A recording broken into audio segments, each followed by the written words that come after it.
역시 오버를 하려면 이 정도는 해야죠. 미사와 스즈키 사이에 뭔가 핑크빛 기류가 보이니까 레이나는 바로 스즈키에게 자신의 몸을 던집니다. 鈴木部長ですよね。 스즈키 부장이냐고 물어보는 레이나의 얼굴을 무한할 만큼 차갑게 바라보는 스즈키인데요. 그도 그럴 것이 스즈키는 미사를 계속 지켜봤잖아요. 미사는 두 번째 인생을 살면서 알게 됐지만 스즈키는 그냥 딱 봐도 미사한테 레이나는 옆에 있어봐야 좋을 게 없는 인간임을 알아봤습니다. 그래서 좀 무례했지만 옆에 쓰레기 같은 인간이 어쩌고 흥분해서 말했었죠. ありがとうございます。足をひねってしまったみたいで。 하지만 레이나는 아프지도 않은 발목을 부여잡고 스즈키 관심을 끌기 위해 안간힘을 씁니다. 초반에 일본 버전을 보면서 느끼는 건 이건 한국 사람 입장이라 그럴 수도 있는데요. 정수민 역의 레이나가 좀 더 예뻤으면 좋았겠다. 레이나 역의 시라이시 세이를 좀 찾아봤는데요. 다른 사진들은 다 이쁘게 나오던데 말이죠. 여기선 왜... 암튼 미사의 두 번째 인생은 조금씩 달라지고 있습니다. 일단 미쿠라는 좋은 조력자가 생겼죠. じゃあおはよう。髪切った？ねえちょっと聞いてくれる？髪切ったよね。 그리고 미사는 토모야를 조금씩 밀어내고 있습니다. 급하죠. 왜냐하면 야코는 했겠다. 상견례는 다가오고 빨리 레이나와 토모야를 이어줘야 하잖아요. 그런데 레이나가 스즈키를 타겟으로 삼아버렸으니 말이죠. 미래를 아니까 미사가 할 일이 많아집니다. 일단 토미타 과장한테 스미오시를 지켜야 하죠. 住吉、田部ちょっと。何これ何のために頭はついてるんですか 이 설정은 한국과 거의 비슷하게 가는데요. 일본도 한국만큼 직장 내 괴롭힘 주제가 많잖아요. 맛깔나게 표현을 합니다. 기획서를 냈더니 읽어보지도 않고 무조건 다시 하라고 하죠. 이 일 때문에 스미오 씨는 스트레스를 받고 퇴사를 했고 미사도 회사 때문은 아니지만 그 시기에 암에 걸리죠. 그래서 미사는 일단 스미오 씨에게 기획서를 수정하지 말고 기존 것들을 조금씩 바꾸면서 간을 보자고 합니다. 미사는 알고 있으니까요. 어차피 과장은 안 읽을 거라는 걸요. 神戸さん、はい。ロンタラクトカフェの田辺さんからお電話です。 그리고 발음도 어려운 랑트르 악트 카페에서 전화가 옵니다. 원래 이 드라마의 서브 남자 주인공이죠. 지원의 첫사랑이자 카페 사장 백은호. 의도한 건지는 모르겠지만 백은호 역을 가수 출신 이기광이 했잖아요. 일본 버전에서도 가수 출신인 시메카케 류야가 하더라고요. 동창회 때 묵은 오해를 풀어주며 단번에 절친이 된 유토. 그런데 그 사이에 또 레이나가 끼어듭니다. ごめんなさい。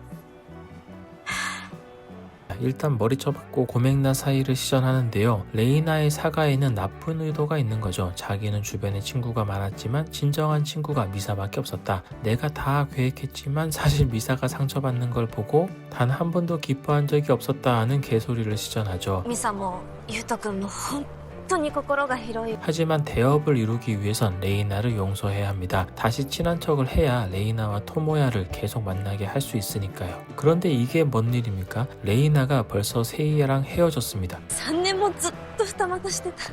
どうして別れが早まった？ 원래대로라면 크리스마스 전에 헤어지고 허전한 빈자리에 토모야가 딱 들어가는 거거든요. 그런데 레이나가 하필 스즈키 부장으로 갈아타 버렸습니다.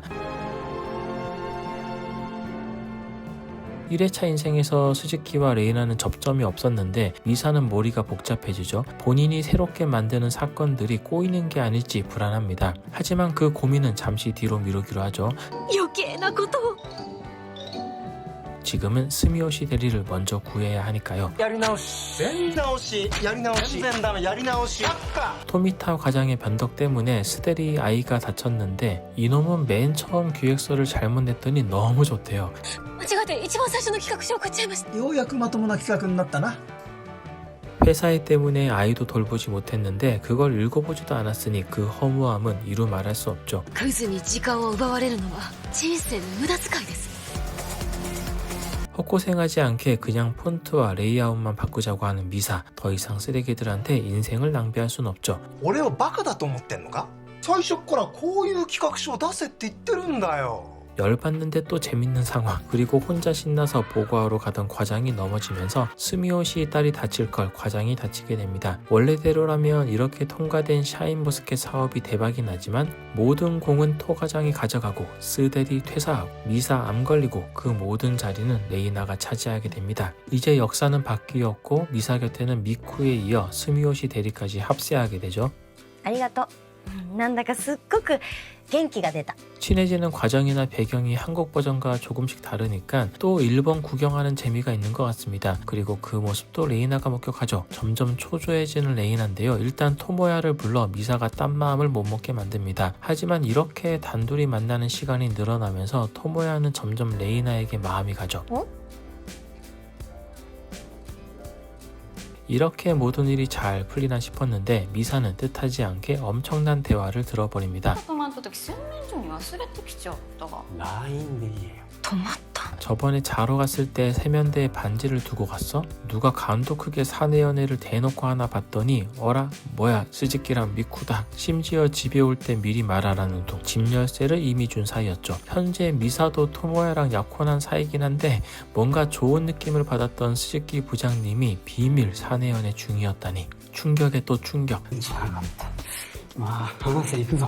레이나한테 메시지를 받았던 스즈키 부장. 그런데 내용이 좀 이상하죠. 당신을 더 알고 싶다는 레이나한테 나도 너를 알고 싶어? 이 바람둥이 스즈키 부장 새끼. 一回り年下の新入社員と同棲半同棲どれだけ手が早いの 미사는 큰 실망을 했고 이 인간과는 더는 엮이기 싫은지 계산도 더치페이하고 지난번 로맨스의 상징이었던 우산도 바로 반납. いいえ、ここ。ではありがとうございました。お返しします。失礼します。やっぱりクズだ。 게다가 토모야가 집에까지 찾아오는 등 꼬여버렸습니다.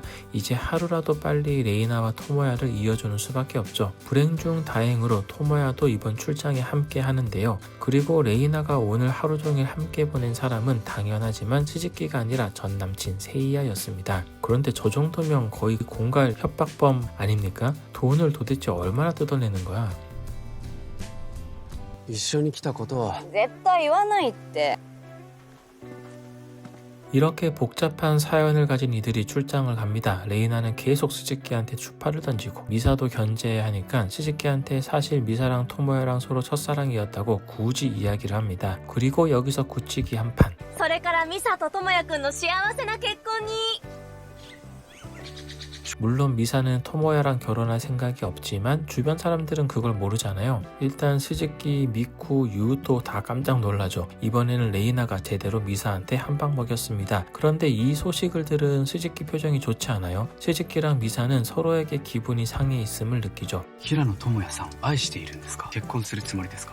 誰と結婚しようが私の勝手です 아마 스즈키는 토모야 같은 놈과 결혼하려고 하는 미사가 정말 안타까워서 이런 말을 했을지도 모르겠습니다. 하지만 미사 입장에선 좋은 감정이 생기려던 사람이 이 여자 저 여자 만나는 바람둥이라고 생각되니까 괜히 화가 나는 거죠. 하지만 그 덕에 진실 하나를 알게 됩니다. このこと続けてたら部長クズでド変態のハイエナですよ僕は妹です。